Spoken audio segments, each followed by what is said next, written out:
First, we might want to view the field summary, and this is the same sort of field summary we were viewing for the single well model, except here we're seeing cumulative productions for all of the wells in our modeled area.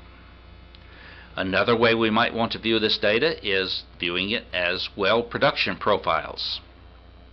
Here we would pick the well that we're interested in, set the parameters we want to see, and we might want to look at all of the rates and the flowing bottom hole pressure, and let's look at all of the parameters simultaneously.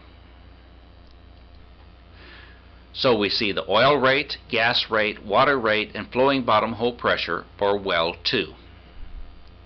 Notice that we did make our target rate of 2,000 barrels a day for a very short period of time. Then the production decayed rapidly. Gas came into the well very early, but water did not break into this well until after 4 years, and then it just barely came in. We saw only 2 barrels a day by the end of the run, where we were still producing 350 barrels a day of oil. We might want to compare wells. To do this, we create a group of wells that we can compare with each other, and we might want to compare wells 4 and 5, which are both in the southernmost lobe of this reservoir. You can create as many groups as you want. Let's create another group that has all of the producing wells in this reservoir, which would be 2, 4, and 5. Notice that we can have overlapping groups.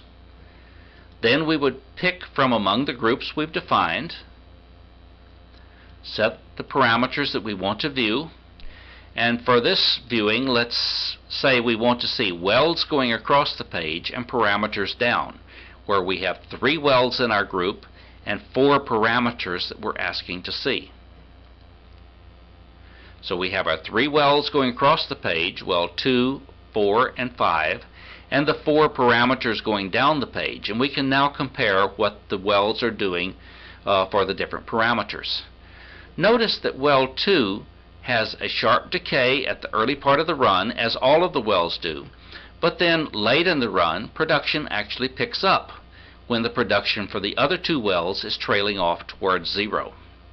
We might explain what is causing this when we look at the contour maps later on.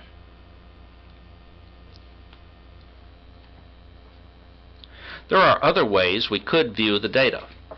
For instance, if well 4 and 5 feed into a common gathering station, we might want to view the sum of their production. To do this, we would pick the group we had defined as having wells 4 and 5. Under Settings, we'll specify that we want to see the sum of the wells in the group. Now when we plot the results, we'll see the oil rate, gas rate, and water rate that would be seen at the gathering station.